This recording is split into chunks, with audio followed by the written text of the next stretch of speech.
Funerals compress time.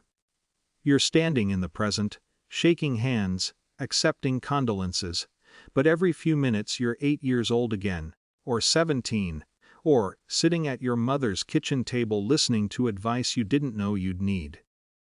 I was already exhausted by the time I saw them. They didn't sneak in. They walked through the front doors of the chapel like they belonged there. 5 years ago, that would have sent heat straight through my chest. Yesterday, it just felt inconvenient. He had his hand at the small of her back. Casual, territorial. She avoided eye contact with me at first, scanning the room like she was looking for someone to validate her presence. I hadn't invited them. But small towns don't require invitations to funerals. When he finally approached, he did it with the same half-smile he used to wear before he'd tell a joke at someone else's expense. "Sorry for your loss," he said. Then he leaned slightly closer. "Guess I won after all. 5 years ago I would have swung.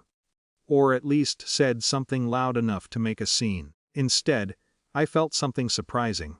Tired, not of him, not even of her. Tired of the scoreboard he was still apparently updating. I looked at him carefully. Really looked. He'd gained weight. His suit didn't quite fit right at the shoulders. There was a faint line between his eyebrows that hadn't been there before. I smiled, small and measured. "You still renting that one-bedroom apartment?" It wasn't cruel. It wasn't even sarcastic. It was factual. His smile flickered. Behind him, a few people shifted awkwardly, unsure if they just missed something. He recovered quickly. "We're saving," he said, being smart. I nodded. "That's good." And that was it. No raised voices. No dramatic gasp. Just a quiet puncture in the balloon he'd brought with him. 5 years ago, when I found out they were together, it wasn't just betrayal, it was public. Mutual friends who suddenly stopped returning calls. Photos online 2 weeks after we'd broken off the engagement. Inside jokes repurposed. It felt like losing a partner and a witness to your life in one blow. For months, I replayed everything, trying to pinpoint where I'd been where I'd missed the signs.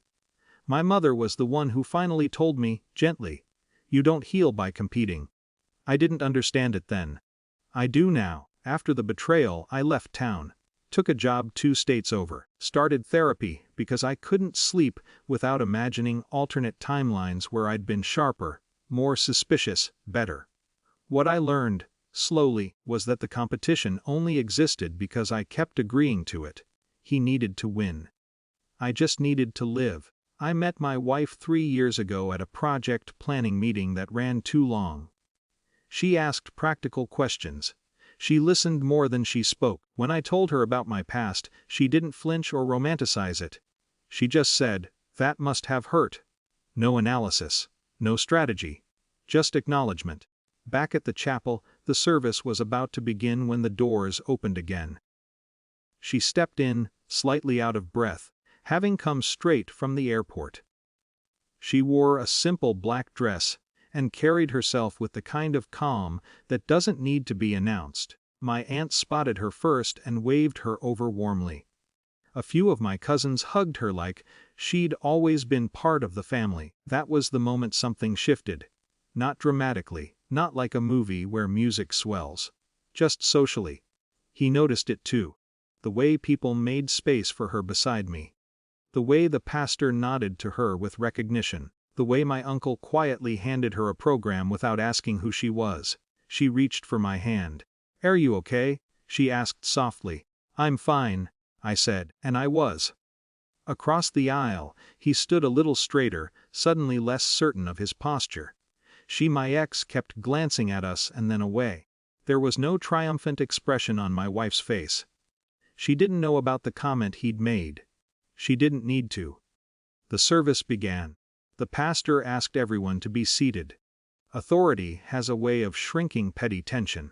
When people bow their heads, there's no room for rivalry. As stories about my mother were shared, something inside me rearranged.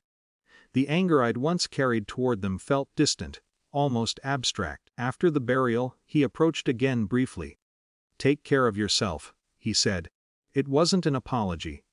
But it wasn't a smirk either. I replied. And I meant it. On the drive home my wife asked quietly, "Was that him?" "Yeah." She waited. "How do you feel?" I thought about it carefully. "Smaller than I expected," I said. "The whole thing. The rivalry.